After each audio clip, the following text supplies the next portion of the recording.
Have you ever stopped to think about how the apps you use every single day are actually built?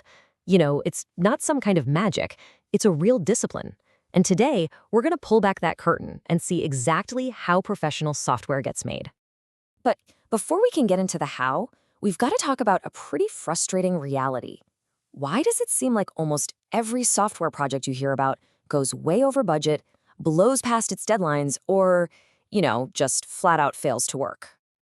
And look, these aren't just one-off stories, right? These are the greatest hits of project complaints. Stuff that costs way too much, is riddled with bugs, doesn't even do what you asked for, or, and this is the worst one, never even sees the light of day.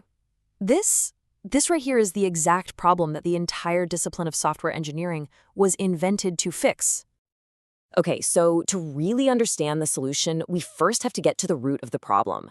Let's take a look at the main reasons so many of these projects just go completely off the rails.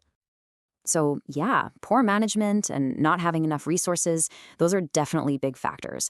But the number one culprit, the single biggest reason projects fail, is changing requirements. Think about it. The goals of the project are shifting while the team is building it. It's like trying to build a car while the customer keeps changing their mind from a four-door sedan to a monster truck. You have to start over again and again. So how do the pros handle all this chaos? Well, they don't just wing it. They apply a formal discipline, one that's designed to bring order and predictability to the whole messy process. And that discipline is called software engineering. And its goals? They directly attack all those problems we just talked about. The whole point is to produce high-quality software, deliver it on time, stay within budget, and, most importantly, make something that actually helps the user. It's literally the antidote to all those common complaints. And here's a really key idea to grasp. Professionals aren't just building a program, which is really just the code. No, they're building software, and that's the whole shebang. The code, sure, but also the documentation that explains how it works, the support websites, all the libraries, all the configuration data needed to make it run reliably out there in the real world. It's a huge difference. So what's the end goal here? What actually makes software good? It's not about having a million flashy features. Professional-grade software is judged on these core qualities. Can you easily update it years down the road? Is it dependable and secure? Is it efficient with your computer's resources? And maybe the most important question of all, is it reliable? Does it just work? These are the real signs of quality. Okay, so we've got the discipline down, but how do you actually apply it? Well, just like building a house, you need a blueprint, right? A plan that guides you from the foundation all the way to the roof. In software engineering, that blueprint is called a process model. It's the framework, the game plan, that guides everything the team does, from that first spark of an idea to the final release. And let me tell you, choosing the right model is one of the most critical decisions you can make. Now, the classic blueprint is something called the waterfall model, and it's super linear, just like it sounds. First, you figure out all the requirements and lock them in. Then you do all the design work. Then you do all the building. Each phase has to be totally done 100% before you can even think about starting the next one. Okay, but remember that number one project killer we talked about? Changing requirements?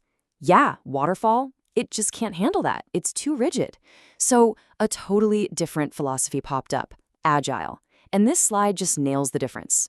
Waterfall is all about the master plan. It assumes you know everything from day one. Agile, on the other hand, it's change-driven. It literally expects things to change and is built from the ground up to deal with it by shipping working software in these small, regular chunks.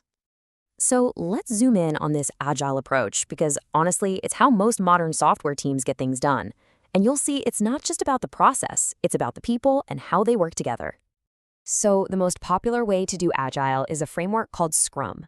And the core idea is actually pretty simple. You have a small, self-organizing team that works in these short, repeating cycles, usually about 1 to 3 weeks long, and they're called sprints.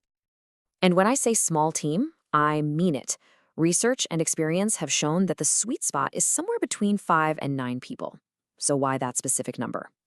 Well, if you go any smaller, you probably won't have all the skills you need. But if you go any bigger, communication just completely breaks down. This size is the perfect balance for moving fast while keeping everyone on the same page. Now, within that small team, there are 2 really important roles. You've got the product owner, who is basically the voice of the customer. They decide what gets built and in what order. Then you have the Scrum Master.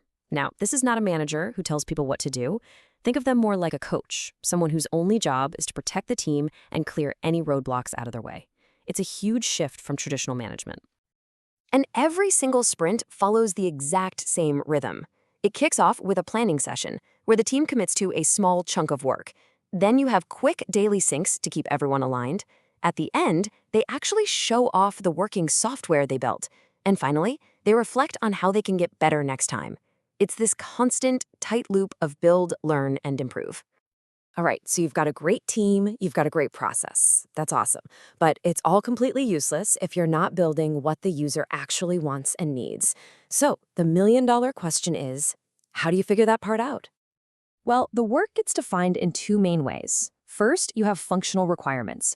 This is simply what the system has to do. For example, a user must be able to search for appointments.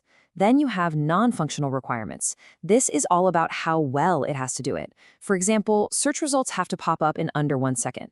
You absolutely need both to build a product people will love.